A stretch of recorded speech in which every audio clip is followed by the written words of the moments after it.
നമസ്കാരം, ഞാൻ ഡോക്ടർ അഞ്ജലക്ഷ്മി. എല്ലാവർക്കും പുതിയൊരു വീഡിയോയിലേക്ക് സ്വാഗതം.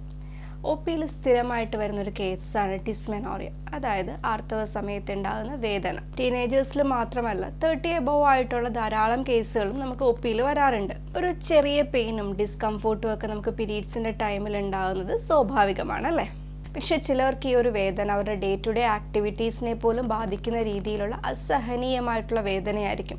സ്കൂളിൽ പോകുന്ന കുട്ടികളാണെങ്കിൽ സ്കൂളിൽ പോകാൻ പറ്റില്ല, ജോലിക്ക് പോകുന്നവരാണെങ്കിൽ അതിന് പോകാൻ പറ്റില്ല, ഈവൻ വീട്ടിൽ ജോലിയിലുള്ളവരാണെങ്കിൽ പോലും, വീട്ടിൽ നിൽക്കുന്നവരാണെങ്കിൽ പോലും അവരുടെ ഒരു ഡേ ടു ഡേ ആക്ടിവിറ്റീസ് മുന്നോട്ട് പോകാത്ത രീതിയിലുള്ള അസഹനീയമായിട്ടുള്ള വേദനയായിരിക്കും. പീരീഡ്സിൻ്റെ സമയത്ത് യൂട്രസിൽ ആക്ട് ചെയ്യുന്നൊരു ഹോർമോണാണ് പ്രോസ്റ്റാഗ്ലാൻഡിൻ. ഈ പ്രോസ്റ്റാഗ്ലാൻഡിൻ്റെ പ്രസൻസ് കൊണ്ടാണ് നമുക്ക് പീരീഡ്സിൻ്റെ സമയത്ത് പെയിൻ ഉണ്ടാകുന്നത്. കാരണം ആർത്തവ സമയത്ത് ഗർഭപാത്രം നന്നായിട്ട് ചുരുങ്ങും. ഇങ്ങനെ ചുരുങ്ങിയാൽ മാത്രമേ യൂട്രൈൻ ലൈനിങ് എക്സ്പെൽ ചെയ്ത് പുറത്തോട്ട് പോകാനായിട്ട്, അതായത് നമ്മുടെ മെൻസ്ട്രൽ ഫ്ലോ ആയിട്ട് പുറത്തോട്ട് വരികയും, അപ്പോൾ ഇങ്ങനെ ചുരുങ്ങുമ്പോഴേക്കും അടുത്തുള്ള ബ്ലഡ് വെസൽസിലേക്കൊക്കെ ഒരു പ്രഷർ ചെയ്യുകയും യൂട്രസിലോട്ടുള്ള ഓക്സിജൻ സപ്ലൈ ഒന്ന് കുറയും. ഈ പേശികളിലേക്ക് വളരെ കുറച്ച് സമയത്തേക്ക് ഈ ഒരു ഓക്സിജൻ സപ്ലൈ കുറയുന്നത് കൊണ്ടാണ് നമുക്ക് ആ ഒരു ടൈമിൽ വേദന ഉണ്ടാകുന്നത്. ഈ ഒരു പീരീഡ്സ് വരുന്ന സമയത്ത് കൂടെയുള്ള പേരൻസ് ആണെങ്കിലും പാർട്ട്നേഴ്സ് ആണെങ്കിലും ചിന്തിക്കുക എന്താണ്, എല്ലാവർക്കും ഉണ്ടാകുന്ന പെയിനാണ്, അതിനിപ്പോൾ ഇത്ര പ്രത്യേകമൊന്നുമില്ല, എല്ലാ മാസം ഇത് ഉണ്ടാവും, ബാക്കി എല്ലാവർക്കും വരുന്നതാണ്, അവർക്കും പെയിൻ ഉണ്ടാവും, അത് അത്ര കാര്യമാക്കേണ്ട കാര്യമില്ല എന്ന് വിചാരിക്കുന്നുണ്ടാവും. പക്ഷേ അങ്ങനെ വിചാരിക്കാൻ പാടില്ല. ഈ ഡിസ്മെനോറിയ തന്നെ 2 ടൈപ്പ് ഉണ്ട്. പ്രൈമറി ഡിസ്മെനോറിയയും ഉണ്ട്, സെക്കൻഡറി ഡിസ്മെനോറിയയും ഉണ്ട്. പ്രൈമറി ഡിസ്മെനോറിയ എന്ന് പറഞ്ഞാൽ നമുക്ക് ആദ്യമായിട്ട് മെൻസ്ട്രേഷൻ്റെ സമയത്ത്, പീരീഡ്സ് ആകുന്ന സമയത്ത് മുതൽ ഉണ്ടാകുന്ന ഒരു ചെറിയ വേദനയും ഡിസ്കംഫോർട്ടും ഒക്കെയാണ് നമുക്ക് പ്രൈമറി ഡിസ്മെനോറിയ. ആ സമയത്ത് ഉണ്ടാകുന്ന ഒരു വേദനയായിരിക്കും. അതിങ്ങനെ ഏറ്റവും കൂടുതൽ സ്ത്രീകളിൽ കാണുന്ന ഈ ഒരു പ്രൈമറി ഡിസ്മെനോറിയ ആയിരിക്കും. സെക്കൻഡറി ഡിസ്മെനോറിയ എന്ന് പറയുന്നത് അതികഠിനമായിട്ടുള്ള വേദനയായിരിക്കും. അടിവയറ്റിലും അത് കണക്കന്നെ നടുവിൻ്റെ ഭാഗത്തും തൊടയുടെ ഭാഗത്തോട്ടും ഒക്കെ ഈ വേദന ഉണ്ടാവും. അപ്പോൾ സെക്കൻഡറി ഡിസ്മെനോറിയയുടെ പെയിൻ എന്ന് പറയുന്നത് 1-2 ദിവസം, പീരീഡ്സിൻ്റെ 1-2 ദിവസം മുമ്പേ സ്റ്റാർട്ട് ചെയ്യും. ഒരു ഡൾ ഏക്കായിട്ട് നമുക്കൊരു കണ്ടിന്യൂസ്ലി ഒരു പെയിനായിട്ട് ഇങ്ങനെ ഉണ്ടാവും. അത് പീരീഡ്സിൻ്റെ ശേഷം അതിതീവ്രമായിട്ട് വരും. ഇത് കൂടാതെ ലൂസ് മോഷൻ, ഓക്കാനം, തലകറക്കം, തലവേദന തുടങ്ങിയ ബുദ്ധിമുട്ടുകളും ഉണ്ടാവും. പ്രൈമറി ഡിസ്മെനോറിയ ആണെങ്കിൽ നമ്മളൊരു എക്സാമിനേഷനൊക്കെ കഴിഞ്ഞിട്ട് ഇൻവെസ്റ്റിഗേഷൻ്റെ ആവശ്യമൊന്നുമില്ല, നമുക്ക് മെഡിസിൻ കൊടുത്ത് അത് മാനേജ് ചെയ്യാവുന്നതാണ്. പ്രൈമറി ഡിസ്മെനോറിയ നമുക്കൊരു പ്രോപ്പർ ഹിസ്റ്ററി എടുക്കുമ്പോഴൊക്കെ തന്നെ മനസ്സിലാവും അത് പ്രൈമറി ഡിസ്മെനോറിയ ആണെന്ന്. പക്ഷേ സെക്കൻഡറി ഡിസ്മെനോറിയ ആണെങ്കിൽ പ്രോപ്പറായിട്ടുള്ള ഹിസ്റ്ററി എടുത്ത് പെൽവിക് എക്സാമിനേഷനൊക്കെ നടത്തി കഴിയുമ്പോഴേക്കും നമുക്കൊരു സെക്കൻഡറി ഡിസ്മെനോറിയ എന്ന് മനസ്സിലാവും. അപ്പോഴേക്കും നമ്മൾ ഫർദർ ആയിട്ടുള്ള ഇൻവെസ്റ്റിഗേഷൻസ് ചെയ്യിപ്പിക്കും.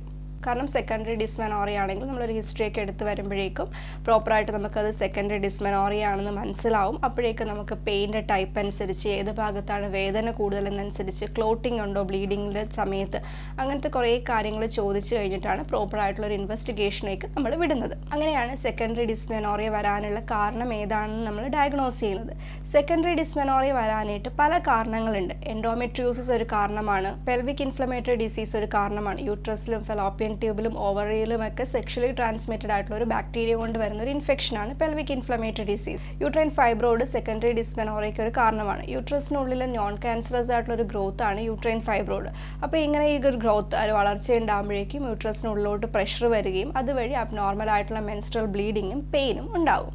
അഡിനോമയോസിസ് ഒരു കാരണമാണ്. യൂട്രൈൻ ലൈനിങ്, യൂട്രൈൻ മസിൽസിലോട്ട് വളരുന്നതാണ് അഡിനോമയോസിസ്. അതുവഴി പ്രഷറും ഇൻഫ്ലമേഷനും പെയിനും ഉണ്ടാവും. സെർവൈക്കൽ സ്റ്റിനോസിസ് ഒരു കാരണമാണ്. അതായത് ചിലവരുടെ സെർവിക്സ് ഭയങ്കര നാരോ ആയിരിക്കും, അല്ലെങ്കിൽ ചെറുതായിരിക്കും. അപ്പോൾ ആ ഒരു മെൻസ്ട്രൽ ഫ്ലോ പുറത്തോട്ട് വരുന്നത് കുറച്ച് സ്ലോ ആയിരിക്കും, കുറച്ച് പ്രഷറോട് കൂടിയായിരിക്കും. അങ്ങനെയുള്ളവരിലും ഈ ഒരു സെക്കൻഡറി ഡിസ്മെനോറിയ ഉണ്ടാവും. സെക്കൻഡറി ഡിസ്മെനോറിയ ഈ പറഞ്ഞ ഏതെങ്കിലുമൊക്കെ കാരണങ്ങൾ കൊണ്ടായിരിക്കും ഉണ്ടാകുന്നത്. അത് പ്രോപ്പറായിട്ട് ഡയഗ്നോസ് ചെയ്യാൻ വേണ്ടിയിട്ട് നമ്മൾ USG, MRI, CT, ലാപ്രോസ്കോപ്പി തുടങ്ങിയ ഏതെങ്കിലും മാർഗങ്ങളായിരിക്കും ഉപയോഗിക്കുന്നത്. അങ്ങനെ ശരിയായ ഡയഗ്നോസിസിൽ എത്തിയിട്ടാണ് നമ്മൾ പ്രോപ്പറായിട്ടുള്ള ഒരു ചികിത്സ കൊടുക്കുന്നത്. പ്രൈമറി ഡിസ്മെനോറിയ ആണെങ്കിൽ നമ്മൾ കണ്ടീഷൻ അനുസരിച്ചിട്ട് പ്രോപ്പറായിട്ടുള്ള ഒരു പെയിൻ മാനേജ്മെൻറ്റ് കൊടുത്താൽ മതിയാവും. അതും എല്ലാവർക്കും ഒരുപോലെ ആകണമെന്നില്ല, ഓരോരുത്തർക്കും ഓരോ രീതിയിലായിരിക്കും പെയിൻ വരിക, അതനുസരിച്ചിട്ടുള്ള മരുന്നുകളായിരിക്കും നമ്മൾ കൊടുക്കുക. ഒരുപാട് കാര്യങ്ങൾ ചോദിച്ചറിഞ്ഞിട്ടാണ് നമ്മളിത് ഡയഗ്നോസ് ചെയ്യുന്നത്.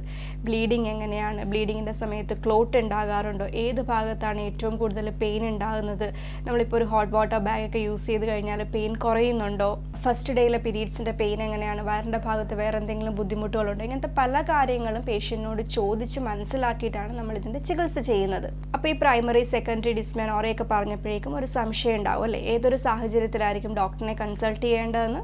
അടുപ്പിച്ചൊരു 3 മാസം നിങ്ങൾക്ക് അതികഠിനമായ വേദനയുണ്ടെങ്കിൽ, പീരീഡ്സിൻ്റെ സമയത്ത് അമിതമായ ക്ലോട്ടുകൾ ഉണ്ടെങ്കിൽ, അതല്ലെങ്കിൽ ഇപ്പം ഒരു ആദ്യമത്തെ പീരീഡ്സിൻ്റെ സമയത്തൊന്നും അധികം പെയിൻ ഉണ്ടായിരുന്നില്ല, കുറച്ച് കഴിഞ്ഞിട്ടാണ് അല്ലെങ്കിൽ ഒരു 25 ഒക്കെ കഴിഞ്ഞിട്ടാണ് നിങ്ങൾക്ക് ഇതുപോലെ പെയിൻ വരുന്നതെങ്കിലും ഓരോ പ്രാവശ്യവും പെയിൻ വേഴ്സ് ആയിട്ടാണ് വരുന്നതെങ്കിൽ, പെയിൻ നിങ്ങളുടെ ഡേ ടു ഡേ ലൈഫിലെ ആക്ടിവിറ്റീസിനെ കാര്യമായി ബാധിക്കുന്നുണ്ടെങ്കിൽ, IUD പോലെയുള്ള എന്തെങ്കിലും ഡിവൈസുകൾ ഇൻസേർട്ട് ചെയ്തതിന് ശേഷമാണ് പെയിൻ ഉണ്ടെങ്കിൽ, കൂടാതെ നമ്മൾ നേരത്തെ പറഞ്ഞിട്ടുള്ള വയറിളക്കമോ ഛർദിയോ അതല്ലെങ്കിൽ തലകറക്കോ തലവേദനയോ പോലുള്ള സിംറ്റംസ് നമ്മുടെ ഈ വേദനയോടൊപ്പം ഉണ്ട്, കൂടാതെ നിങ്ങൾക്ക് ഈ ഒരു മെൻസ്ട്രേഷൻ ഇല്ലാത്ത സമയത്തും പെൽവിക് ഏരിയയിൽ ഏതെങ്കിലും തരത്തിലുള്ള വേദനകൾ ഉണ്ടെങ്കിൽ നിങ്ങൾക്ക് ഒരു ഡോക്ടറിനെ കൺസൾട്ട് ചെയ്യാവുന്നതാണ്. ഈ കേസുമായിട്ട് വരുന്ന ആളുകളുടെ എണ്ണം കൂടി വരികയാണ്. തീർച്ചയായിട്ടും നമ്മളുടെ ഇപ്പോഴത്തെ ഒരു ജീവിത രീതി, ഫുഡ് ഹാബിറ്റ്സ്, അമിതവണ്ണം, എക്സസൈസ് ഇല്ലായ്മ, അതേ കണക്ക് തന്നെ അമ്മയ്ക്കുണ്ടെങ്കിലും പാരമ്പര്യമായിട്ട് കുട്ടികൾക്ക് ഉണ്ടാകാനാണ് ഈ ഒരു ഡിസ്മെനോറിയ വരാനുള്ള പ്രധാന കാരണങ്ങൾ.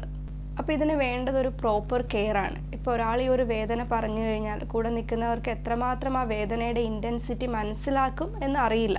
പക്ഷെ അവർക്ക് വേണ്ട മെഡിക്കൽ കെയർ കൊടുക്കുകയാണ് അത്യാവശ്യമായിട്ട് വേണ്ടത്. അല്ലാതെ എല്ലാവർക്കും ഈ പെയിൻ ഉണ്ടാകുന്നതാണ്, അപ്പം അത് സഹിച്ചേ മതിയാവൂ എന്ന് പറഞ്ഞിരിക്കാതെ അവർക്ക് വേണ്ട പ്രോപ്പറായിട്ടുള്ള മെഡിക്കൽ കെയർ കൊടുക്കുക. അത് പറയുമ്പോഴേക്കും അതിനെ തീരെ നിസ്സാരവൽക്കരിച്ച് കളയാതെ അവർക്ക് ആവശ്യമായിട്ടുള്ള കെയറും സപ്പോർട്ടും കൊടുക്കുകയാണ് വേണ്ടത്. ഇങ്ങനത്തെ ഒരു പെയിൻ വരുമ്പോഴേക്കും നിങ്ങൾക്ക് ഹോട്ട് വാട്ടർ ബാഗ് യൂസ് ചെയ്യാവുന്നതാണ്, അത് കണക്ക് തന്നെ ഓയിൽ മസാജ് ചെയ്യാവുന്നതാണ്, ഉലുവയിട്ട് തിളപ്പിച്ച വെള്ളം കുടിക്കാവുന്നതാണ്, മഗ്നീഷ്യവും കാൽസ്യവും omega-3 ഫാറ്റി ആസിഡ്സും അടങ്ങിയിട്ടുള്ള ഭക്ഷണം കഴിക്കാവുന്നതാണ്. കൂടാതെ റെഗുലർ ആയിട്ടുള്ള എക്സസൈസ് ചെയ്യുക, യോഗ ഫോളോ ചെയ്യുക.